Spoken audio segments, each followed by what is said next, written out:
ada 4 jenis di dalam Al-Quran yang menunjuk pada keadaan manusia secara umum berdasarkan kebahagiaan dan kesuksesan hidupnya. Ada berapa jenis? 4 ya.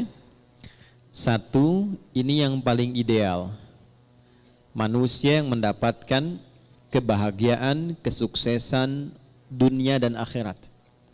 Jadi dunianya dia bahagia, sukses, akhiratnya pun dia bahagia dan sukses.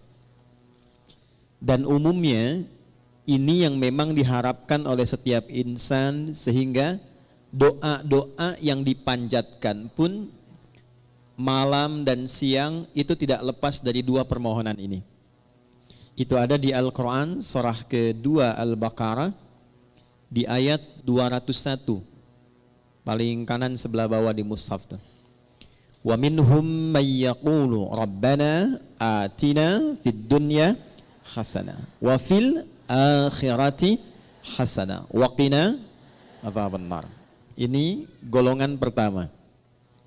Dan di antara manusia itu ada yang konsisten memohon kepada Allah agar ia dianugerahi kehidupan dunia yang membahagiakan dan menyukseskan.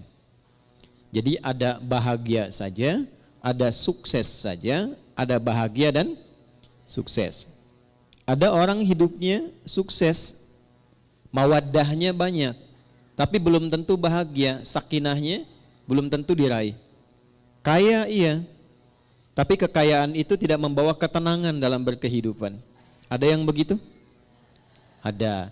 Jadi ibu pilih mana? Kaya tapi gelisah atau miskin tapi tenang? Alhamdulillah. Oke. Nah, kaya dan tenang, sukses dan bahagia. Maka itu yang dimaksud di ayat ini. Ada orang yang konsisten dengan permohonannya. Dia memohon kepada Allah Subhanahu wa taala agar hidupnya di dunia itu bisa tenang dan sukses, bahagia dan sukses, serta kesuksesan dan kebahagiaan ini bisa dibawa lestari sampai pulang ke akhirat. Ya, tidak cukup dengan amin, kita lihat dulu ya. Nah, yang kedua, nanti kita pelan-pelan lihat rumusnya.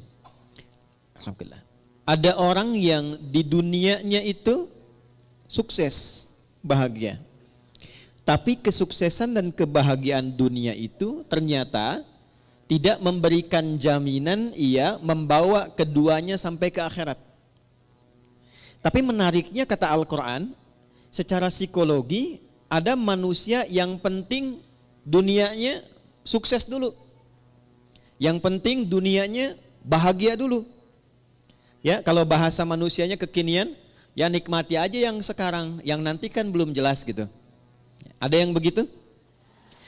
Itu pasti akan ditemukan karena golongan ini pun diisyaratkan di Al-Quran di ayat yang ke-200-nya.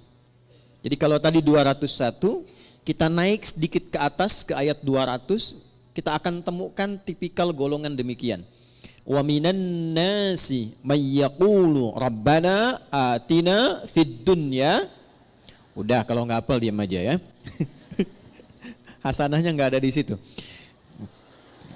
Hasanah itu khusus untuk 201 ya. Baik, kalau hafalan masih di ayat 1, jangan diterusin dulu ya. Wa minan nasi may yaqulu rabbana atina fid dunya wa ma lahum fil akhirati min khalaq. Dan di antara manusia ada yang hidupnya memang diliputi oleh harapan dunia saja. Hasanahnya nggak disebutkan. Ini kuncinya nanti. Dan dia tidak punya orientasi akhirat. Yang penting kerja, nikmati. Dapat rumah yang megah, nikmati. Kendaraan yang mewah, nikmati. Bisa jalan-jalan, senang. Urusan sholat, ya nanti. Baca Al-Quran, nggak harus. Akhirat belum datang kok. Yang pasti yang sekarang ada, itu yang dinikmati. Wa ma lahum fil akhirati min khalaq. Dan dia tidak punya persiapan untuk menyiapkan kehidupan abadinya di akhirat. Itu yang Dua. Yang ketiga, ada golongan orang yang memang ngejar akhirat saja. Dunianya tidak terlalu diperdulikan. Dia abaikan bahkan. Ya. Dia tidak terlalu peduli apakah hari ini makan atau tidak. Dia tidak terlalu peduli apakah punya rumah megah atau tidak. Dia tidak terlalu peduli apakah punya kendaraan atau tidak. Yang penting akhirat masuk surga. Saya ulangi ya. Yang penting akhirat masuk surga. Jadi dunianya dalam tanda petik sedikit diabaikan atau hidupnya biasa-biasa atau di bawah standar, yang penting orientasinya masuk surga. Ini yang ketiga. Yang keempat, ini yang repot. Miskin dunia, fakir akhirat.